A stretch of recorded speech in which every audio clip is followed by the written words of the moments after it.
दोस्तों, आगे बढ़ने से पहले सच्चे दिल से कमेंट बॉक्स में भगवान श्री कृष्ण का जयकारा अवश्य लगाएं। दोस्तों, दुनिया का कोई भी व्यक्ति आपका कुछ बिगाड़ नहीं पाएगा अगर मालूम हो ये 5 चाणक्य नीति। आगे बढ़ने से पहले हमारे चैनल को सब्सक्राइब करके इस बेल आइकन को जरूर दबाइएगा। दोस्तों, चाणक्य की नीतियों में पहली नीति है भाई बंधुओं की परख संकट में और जीवन साथी की परख धन नष्ट होने पर होती है।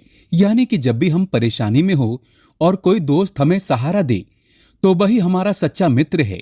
अन्यथा सुख में तो हर कोई साथ खड़ा होता है, लेकिन दुख में सहारा देने वाला इंसान ही सच्चा इंसान कहलाता है। इसी तरह से हमारे अपने जीवन साथी यदि हमारी जरूरतों और हमारे धन को संजोए रखने की कला नहीं समझते तो वे हमारे साथ जीवन काटने के लायक नहीं हैं। ऐसे लोग साथ आगे चलकर ही हमें नुकसान पहुंचाते हैं। दोस्तों, कभी भी अपने राज की बातें किसी को बतानी नहीं चाहिए। ये आदत हमें बर्बाद कर सकती है। आचार्य चाणक्य ने सही तो कहा है, जब हम अपने दिल की बात किसी एक से भी बांट लेते हैं तो वो कभी राज नहीं रहती। वो बात आग की तरह सारे गांव समाज में फैल जाती है और हमारे रहस्य यदि सबको मालूम हो जाए तो तभी से हमारे पतन का समय आरंभ हो जाता है। दोस्तों, सभी कष्टों से बड़ा कष्ट पराए घर में रहने का है।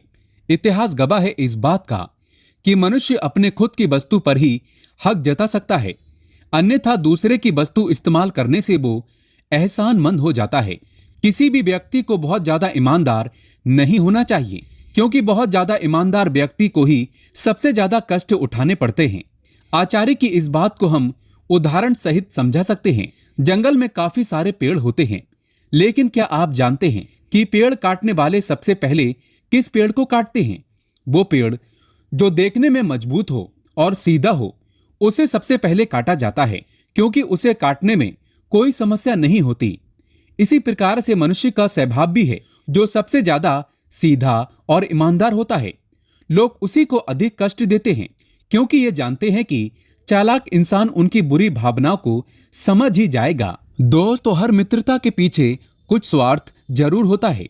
दुनिया में कोई ऐसी दोस्ती नहीं है जिसके पीछे लोगों के स्वार्थ न छिपे हों। ये कटु सत्य है, लेकिन सत्य यही है।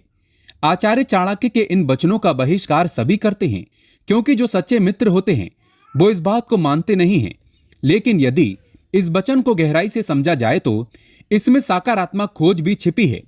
यदि किसी की मित्रता बिल्कुल सच्ची है, उसमें कोई दोष नहीं है, फिर भी वहां स्वार्थ छिपा है। स्वार्थ एक अच्छा मित्र बनने का, स्वार्थ को पाने का तथा आखिरी स्वार्थ मित्रता से मिलने वाले प्रेम को पाने का। दोस्तों, यदि कोई सांप जहरीला नहीं है तब भी उसे फुकारना नहीं छोड़ना चाहिए। इसी तरह यदि कोई व्यक्ति कमजोर है तो उसे खुद को ताकतवर प्रदर्शित करना चाहिए। आचार्य की यह बात केवल हमें इतना समझाती है कि कमजोर व्यक्ति की हमेशा ही हार होती है, इसीलिए अपनी कमजोरी को प्रदर्शित न होने दें। दोस्तों, ऐसा धन जो बहुत ज्यादा तकलीफ के बाद या फिर अपना धर्म ईमान सब छोड़ने के बाद हासिल हुआ है, ऐसा धन कभी स्वीकार नहीं करना चाहिए। ये तो हमारी शास्त्रीय मान्यता है कि गलत तरीके से कमाया हुआ धन कभी भी हमारे अच्छे कार्य को सफल नहीं बनाता।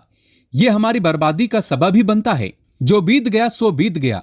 यदि हमसे कोई गलत काम हो गया है तो उसकी चिंता न करते हुए वर्तमान को सुधार कर भविष्य को संवारना चाहिए।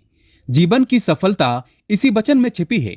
यदि हम बीते हुए कल से ही बंधे रहेंगे तो कभी आगे नहीं बढ़ पाएंगे। दोस्तों, आचार्य चाणक्य की ये बातें आपको कितनी अच्छी लगी, कमेंट बॉक्स में हमें जरूर बताएं।